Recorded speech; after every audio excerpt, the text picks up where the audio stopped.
خالي شرم وباشي إما كرت السنة التابعة للفرائض ونيا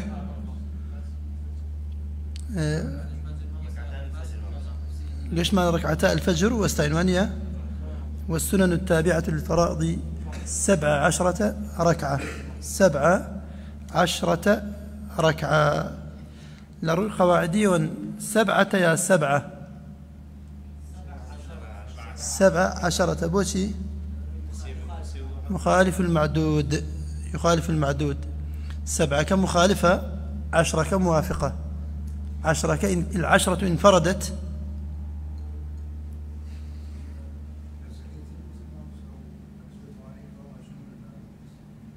عفوا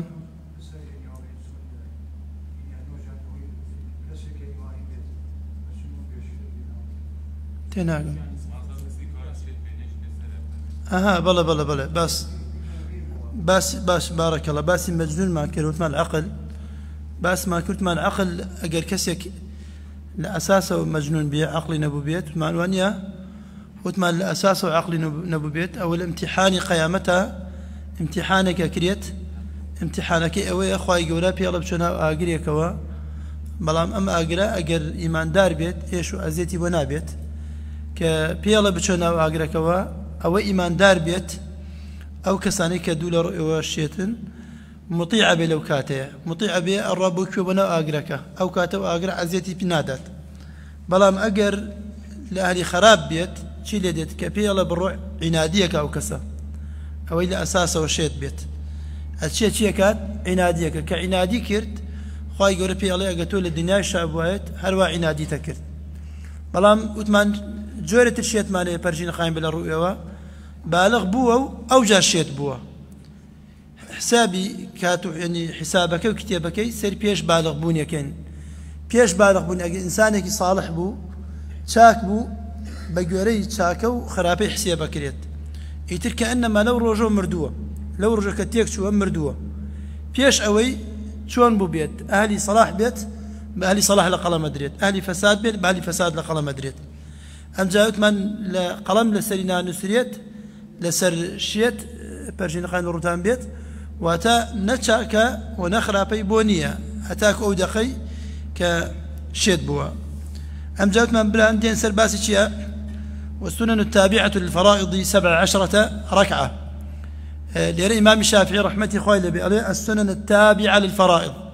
وأتى السنة من هي نبستراو بفرز كانوا والسنة من هي بستراو بفرز كانوا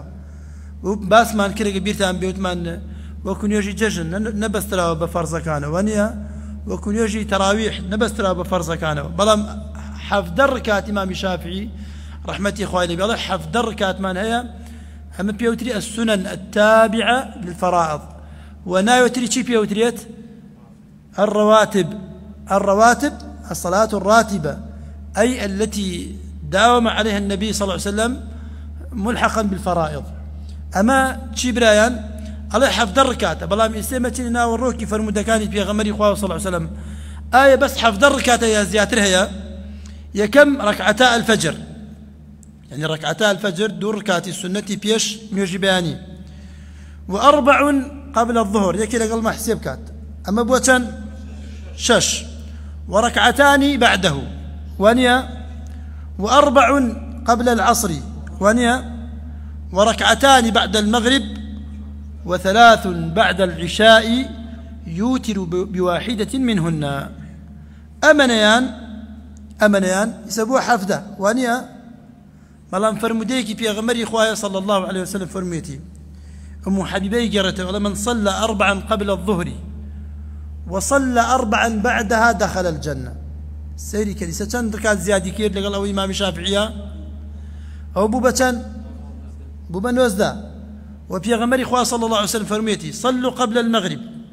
صلوا قبل المغرب لمن شاء أم جاء فرميت لفرموديت لا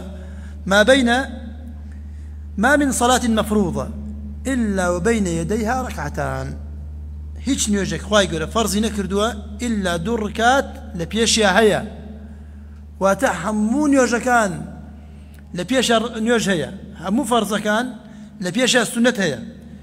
يا فرميتي في غمر صلى الله عليه وسلم بين كل أذانين صلاة لمن شاء، يعني بين كل آذانين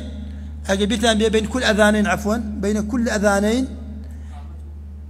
أما لبابي شيء بس ما كدس رابردو العيدان والكسوفان بس ما كوانيا وثمان والعمران من باب التغليب،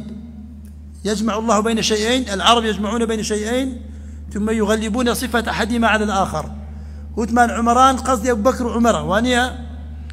القمران الشمس والقمر، وانيا والكسوفان الخسوف والكسوف.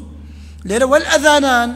قصدي شيء أذان الأذان والإقامة اللي بينها مو بانجك وإقامتك هاتشي هي دوركات نيوش هي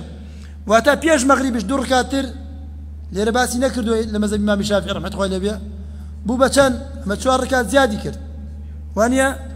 بو بيستويك باشا لا وترش وتر ليرة تاني باس يك وتري باس كردوه وانيا 2 ركعات سنة بعدي ويك وتر اما هشمان 6 ركعات وترا يعني 2 وتر زيادة كات اما لاي كما كيوا من كبر دوام في غمر صلى الله عليه وسلم اذا شش بيرنا سر حفظا كات ثانيه بس 6 ركعات وانيا ام زادين باسي حكمي ام نيجانا ام سنتانا ام بس 6 ركعات باس مان كرد دوان زي سنتي مؤكدي في وتريت ام دوان زيا في غمر صلى الله عليه وسلم فرميتي من صلى 12 ركعة في يوم وليلة، من صلى 12 ركعة في يوم وليلة بنى الله له بيتا في الجنة. هركسيك لروجك دوان زنيوش سنة بكات دوان زركات سنة بكات هركسيك ام دوان زركات بكا خواي قورا كوشكي لباشتا بدرستك مسلمانا اقدار بن يا ولي برايان يعني كخواي قورا فرميتي دوان يعني كسي دوان زركات بكات كوشكي بدرستك لباشتا طبعا ما اساسا باش توحيدا هركسي التوحيد نبو بيت استفاده لمناكا اما يكم دوام خواي قورا ايوه بس لموحيدا كان خوش بيت وإلى دوان زركات سنة شيئا كسي كوشكي لباشتا بدرس بكريت ورا الدنيا بزانم كوشكي بدرس بكريت براكدون ماندوبوني روجانا حتى يربرو كرا كاري بك حتى يرى إيش بك كار بك عمر تقعد الشخص حفتها صل أوجا خانو بخد دروسكي دوان زركات بك وكوشكي لباشتي ور بكرا أما خواي يقول إلا عبدقاني خوش بيت لما دقاني خوش بيت أوجا الترمذي رحمتي خواي لبيجرته على وزاد الترمذي 4 قبل الظهر أم دوان زركاتك كامانا أم دوان زركاتانيك هركسيك أنجامي بدات تشو روجك خواي يقول اللي بهاشتا كوشكي بدروسكات كامانا 4 قبل الظهر شوار فيشني وروه. لماذا بدأ بالظهر ثمان؟ ها أول صلاة فرضت نيجي أول صلاة فرضت يكم نيج مسلمان أنجامي عندا نيجي نيوروبو يكم نيج فرض كلا سر أمتك في غمر صلى الله عليه وسلم أنجامي دا نيجي نيوروبو واتاك باسي فرض جبكات باسي سنة جبكات الحقه بالفرض بدأ بصلاة الظهر فرضا وبدأ بالنافلة سنة شواريان فيش نيورويا وانيا وركعتين بعدها ودركات باشي واتا باش نورو دواني مؤكدة باش نورو دواني مؤكدة ودواني غير مؤكدة وركعتين بعد المغرب سيكن باسي عصري نكرت وانيا معناته او شواري بيش عصر مؤكدة هركس يبيكات نيوجك بكات مأجورة بلام او شواري نيه ككوشكات لدسكي ولا لبهشتا وركعتين بعد المغرب وركعتين فيش مغرب شي باس نكرت هاي سفرمي بيغمري صلى الله عليه وسلم صلوا قبل المغرب صلوا قبل المغرب واتات شواركي بيش مغرب دوكي بيش مغرب وشواركي بيش عصر أمانة للسنن مؤكدين وانيا وثمان دركاتش وركعتين بعد العشاء وركعتين بعد صلاة الفجر طبعا بران بيش عشاش دركة سنتها وثمانش باش عشاش دوهيا بلام اوي بيش عشاء سنة غير مؤكدة اوي باش عشاء مؤكدة ودو ركعتش بيش نيوجي بياني سدين السر باسي نيوجي بياني بزانم أم دو ركعتي بيش نوێژی بەیانی سنەتە واجبە خلافێ لەبین زانایانە هەیە واتە ئێستا مؤکدەکان کێ توانێت بۆم دووبارە بکاتەوە چوار پێش نیوەڕۆ دوای دوای مەغریب و دوای عیشا دوش پێش نوێژ بەیانی بارەک لەمە 12 رکعتمانەیە ئەم 12 رکعتە سنە مؤکدەی پێوترێت سنن مؤکدە ئەمە لە باسی چییە لە باسی کاتی باسی هەمووی بە سنەتێک گێڕینەوە واتە ئێمە تقریبەن ئەگەر کەسێک سنەتەکان جێبەجێ بە کاملی بکات ڕۆژی 25 ڕکاتی هەیە غیر لە چی غیر لە فەرزەکان 25 ڕکاتت هەیە غیر لە فەرزەکان طبعا زانایان خلافە لە بینیانە ئایا نوێژی بەیانی ئەو دوو ڕکاتەی پێش نوێژ بەیانی ئایا سنەتە واجبە أبو حنيفة رحمة خوای لێبێت هەندێک لە علەمای زانایانی لەگەڵ ئیمامی شەوکانی و ئیمامی حەسەنی بەسری ئەڵێن ئەو دوو ڕکاتە واجبە سنەت نییە يعني للسنة مؤكديش برسترة بلقان تشيل سروا حديث عائشة رضي الله عنها لم يكن النبي صلى الله عليه وسلم يدع ركعتي الفجر يعني لرواياتك عليه كان أشد تعاهدا لم يكن على شيء أشد تعاهدا من ركعتي الفجر وأتى في غمري صلى الله عليه وسلم أمد ركعتي بيشن يجي بياني ببردوامي كردوتي وتركي نداوة وأشد تعاهدا يعني زور كأنما عهد بيماني بستا أمن يجي ترك ندات في غمري صلى الله عليه وسلم وفرموديك ديكا دا عايشة جرته عليه ركعتي الفجر خير من الدنيا وما فيها أبو حنيفة رحمة إخواني لبي أمدو بلقيا لسرويتشيا كواجبا كبي غمري صلى الله عليه وسلم لجيانة تركي نداوة كتركي ندابوا في غمري صلى الله عليه وسلم شون كواجب أبويا تركي نداوة بلان بابين السر فرمودكاني بلقي إمام الشافعي رحمة إخواني لبي كعليه السنة مؤكدة يا كم بلقي إمام الشافعي رحمة إخواني لبي عليه عن أم سلمة رضي الله عنها قالت دخل رسول الله صلى الله عليه وسلم بعد العصر فصلى ركعتين على الرجل كان في غمري صلى الله عليه وسلم باش نيجي عصر هات جوروا فصلى ركعتين معلومة يعني لا جنابتان باش نيجي عصر وقت كراهية ونيجي تيدانية يعني هيك نيجي تيدانية باش نيجي عصر أي أمدو ركعتين تشيبوا في غمري صلى الله عليه وسلم كردي أم سلمة برساري لك يا في غمري يا رسول الله ما هاتان الركعتان أمدو ركعتات شيء من سير مديت ركعتات أمدو ركعتات قد نكردوا فقال ركعتان كنت أصليهما بعد الظهر يعني دور ركعت هبو من باش نيجني والرؤم كرد واتات دور ركعت السنة مؤكدك ونيا شغلني عنها وفد تميم قوم تميم عشيرتي تميم وفدك النار بلاي في غمري صلى الله عليه وسلم في غمري صلى الله عليه وسلم لبر أوي دعوان يكير بو إسلام مشغول بلقنا سرقال بلقنا كاتك لقسليان بو بانجي عسري دا كبانج عسري دا دركاتك شي نكردو السنة مؤكدة باشني والروح هل صاتي كرد قضاي كردوا اللي روتي أنتي شافعي مذهب كان ونالا في غمري صلى الله عليه وسلم ركعتكي بياني قضاء كردو توا چون كي بلقي كان مذهب ابو حنيفه عليه دور ركعتي بياني قضاء كردو توا في غمري صلى الله عليه وسلم او سنتي قضاء كردو تا قضاء كردو توا معناه واتا واجبه ليرى عليه اخو ام دور ركعتش واجب نبو في غمري صلى الله عليه وسلم قضاء كردو واتا عليه مرجنيه نيوجي قضاء بكريت فرض بغير فرض كان يعني هر نيوجي غير فرض كان مرجنية في غمري صلى الله عليه وسلم قضاي بكات ببيت بلقب أو أم يوجتيا فرضة واضح براين وانيا يعني أوان علين في غمري صلى الله عليه وسلم دور ركاتي بيش سنة بياني قضاء كردوتوا بلقي لسر أوتيا واجبة مذهب الشافعي عليه أخو دور ركاتي باش نيوروشي قضاء كردوتوا واجب شنية إيو بوشي بو أما علين واجبة كقضاء كردوتوا السنة وقضاء كردوتوا واجبة بو ميدي كنال واجبة واتيان هردوكي واجبة يعني هردوكي سنتك مؤكدة أي باش قضايا في غمري خاصة لبرتشيبو إمام الشافعي رحمة الله عليه ئەم نوێژارە لە دڵی پێغەمبەری خوا صلی الله علیه وسلم زۆر خۆشەویست بوو وەک چۆن کەسێک شتێ لە دڵا خۆشەویست بێت پێی ناکرێ واز لێ بێن هەر حەزەکە بەردەوام بێ لەسەری ئەوش حەزێکی بەردەوام بێ لەسەری و حەزێکرد ئومەت ئیشارەتێ بداتە ئومەتەکەی ئاگدار بن ئەم دوو ڕکاتە بەجێ مێڵن ئەگەر فەرزش نەبوو بێت ئەمە یەکێکان أو جاء حديث عائشة رضي الله عنها عن النبي صلى الله عليه وسلم كان لا يدع أربعا قبل الظهر لا يدع أربعا قبل الظهر ليلة دايا عائشة فرموي كان لا يدع ركعتين قبل الفجر بون يجباني علينا مقابلة دايا عائشة فرموديكي تري جراوة كان لا يدع أربعا قبل الظهر شوار ركعت بيش نيورو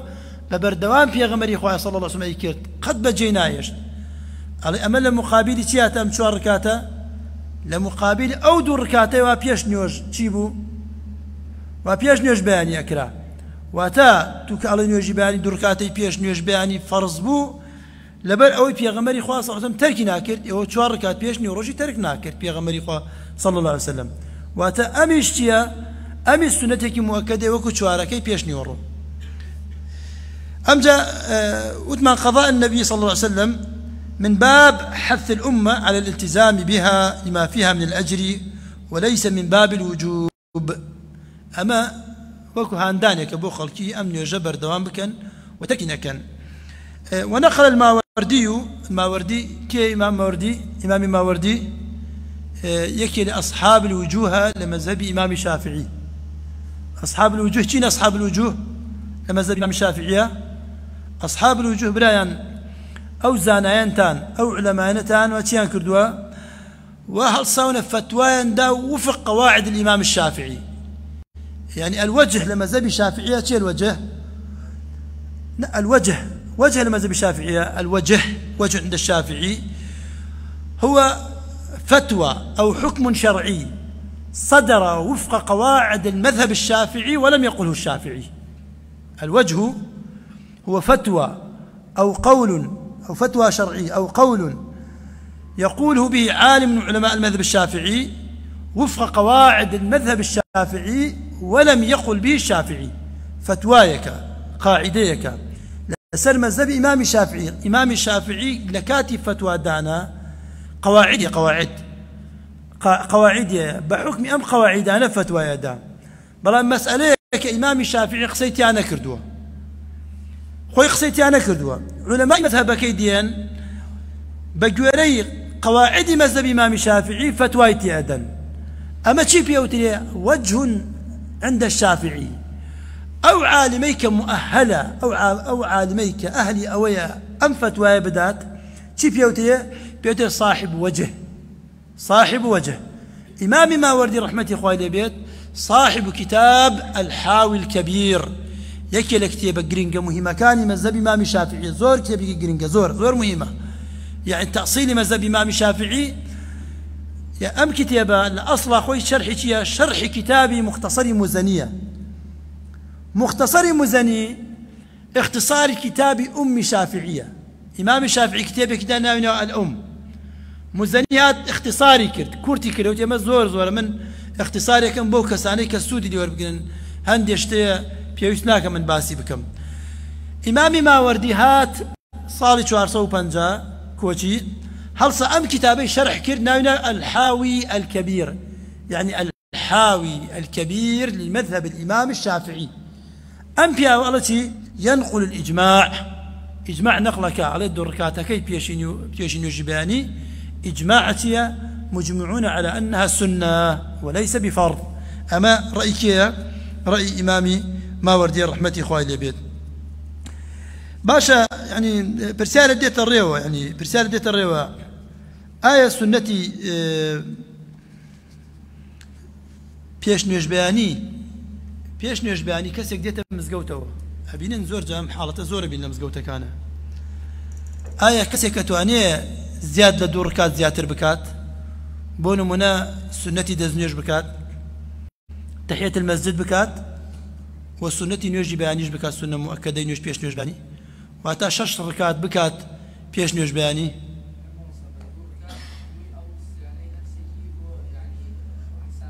إيه باش أوكو إجزاء تاو بس وكو بلقا ما هي سروا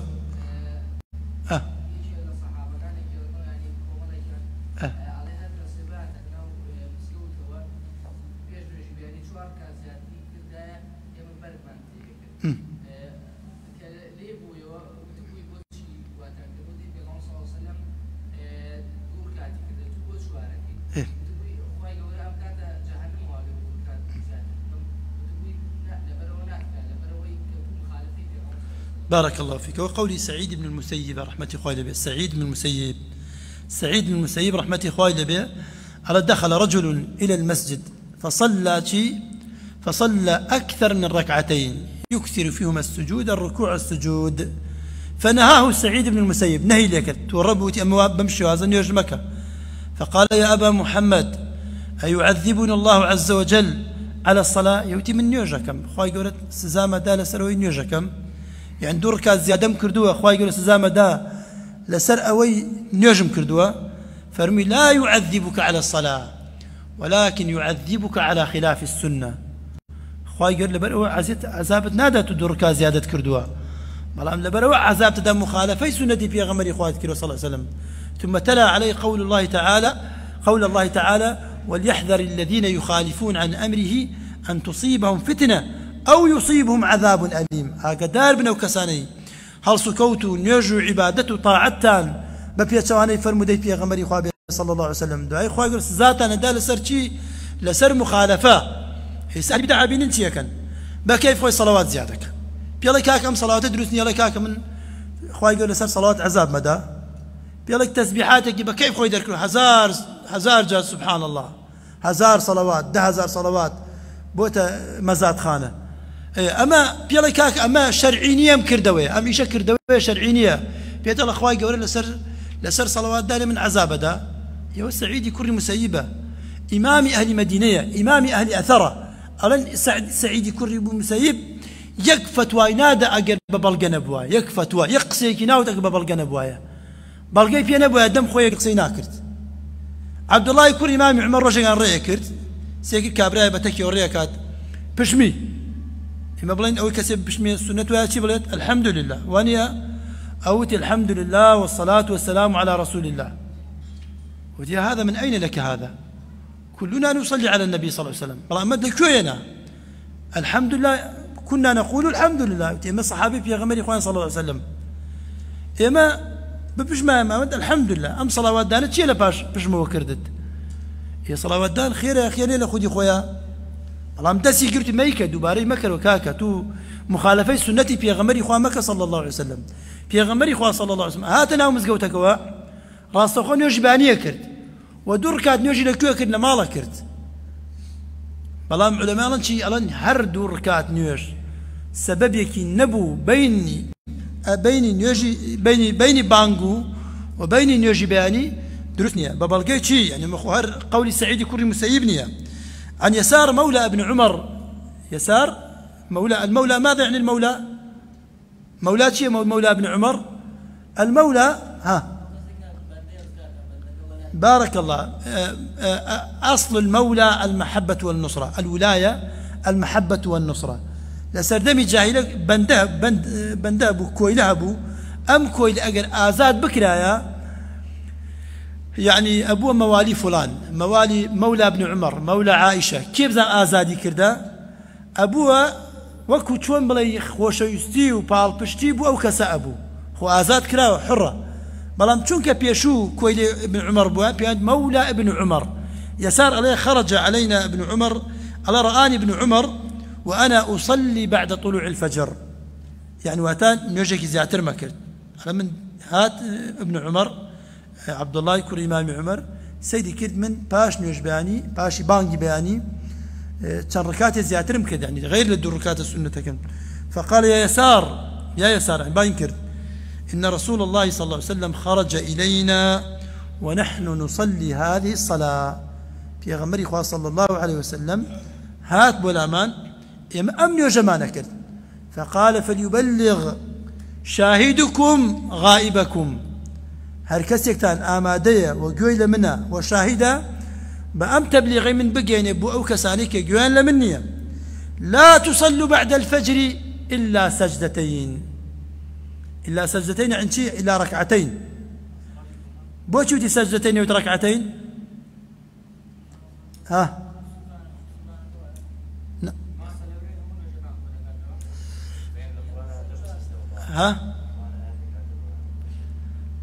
السجدة برايان أشرف شيء في الصلاة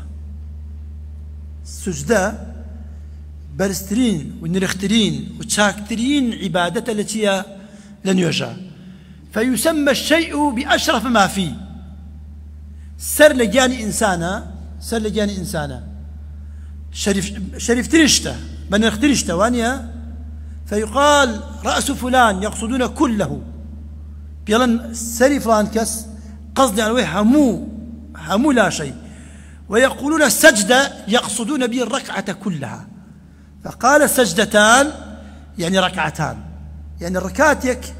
للركاتيك أوهم حركة كي بخوش يسترينشت للا إخوائي قولا وبر يسترينشت شيء السجدة بويا أقرب ما يكون العبد لربه وهو ساجد باشا. فقال لا تصلوا بعد الفجر إلا سجدتين لباش بانجي بياني غير دركات نيوج مكان. عن حفصة أمان كيبو ابن عمر بو عن حفصة كي يا حفصة كتي إمام عمر تي عبد الله يكون إمام عمر بيت ميمكي بيت. قال قال عن النبي صلى الله عليه وسلم قال إذا طلع الفجر، لا كان النبي صلى الله عليه وسلم إذا طلع الفجر لا يصلي إلا ركعتي الفجر.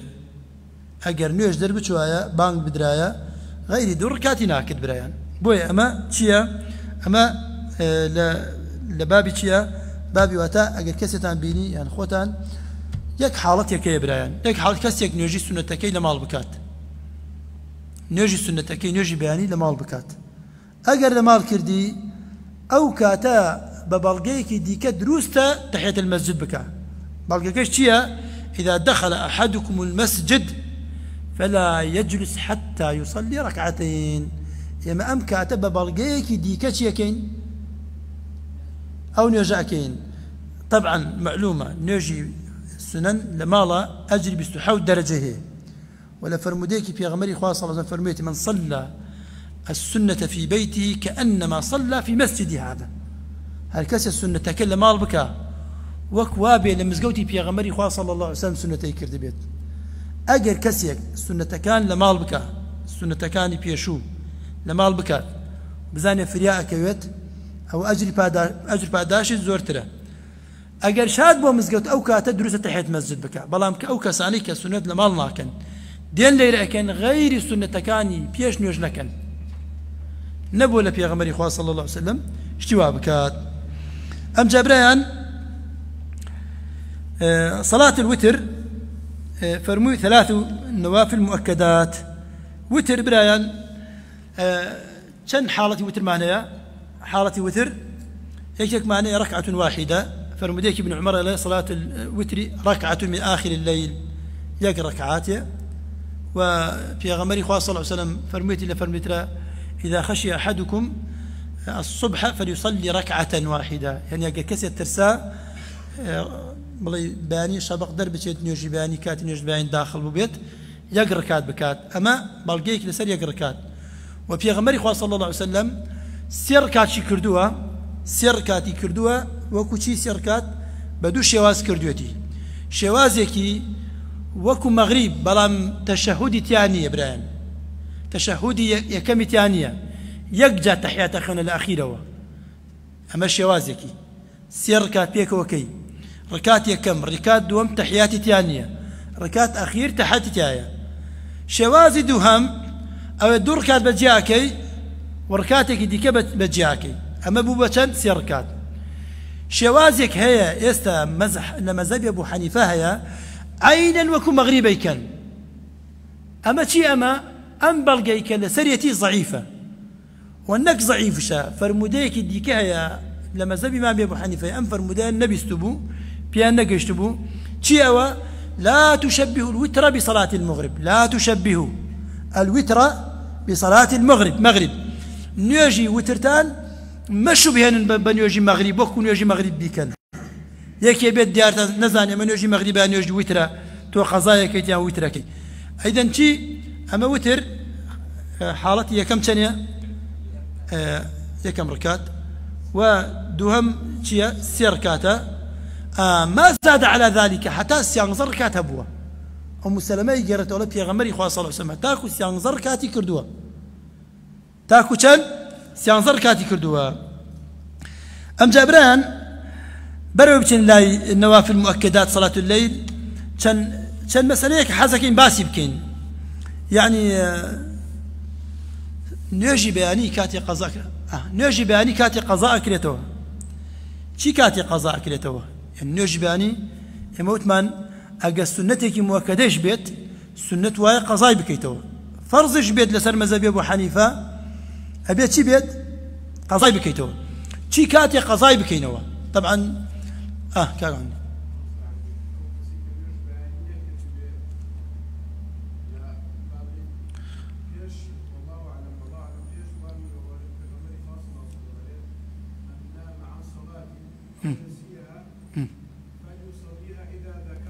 إذا ذكرها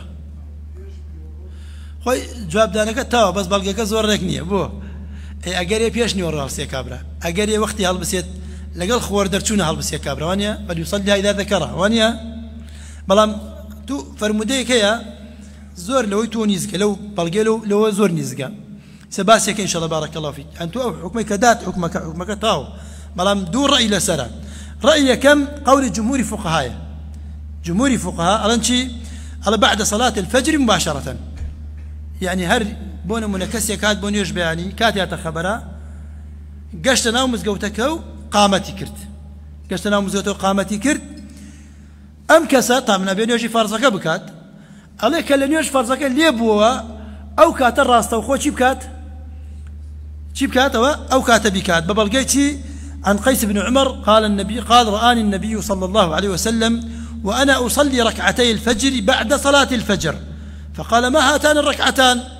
عليه قيس بن عمر عليه بيغمري إخوة صلى الله عليه وسلم مني بيني دركات كم باش نيوجي بياني إن باش نيوجي جماعات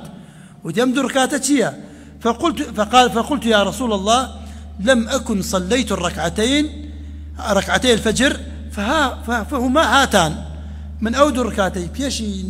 فرزكم نكر وي بيغمري إخوة صلى الله عليه وسلم وإستشي كم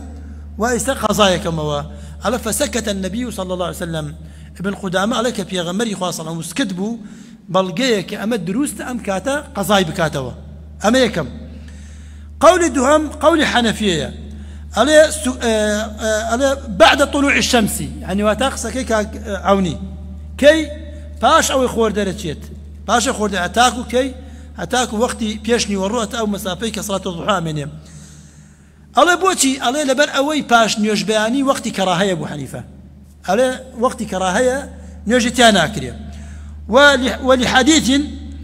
من لم يصلي ركعتي الفجر فليصليهما بعد أن تطلع الشمس فرموديكي بيغمري خواه صلى الله عليه وسلم فرموديتي هركسيك أجر نيوشكي بيش نيوش بياني نكرت باش شي كاتي بكات أو كاتي كخور درشو كخور برزوبو أو كاتي قضاي بكاتوا وبلقيسهم ابن عمر كان يقضيهما بعد طلوع الشمس عبد الله يكون إمام عمر أجر أو دور ركعتين الدس بشوايا كي قضايا كردوا باش أو خوار درشو واتا دور إيمان هي برايان هردو كان مقبولة ودروستا إن شاء الله دقة بيان 6 دقائق إن شاء الله إسراحتي كينو أقرنوا بالدرس كمان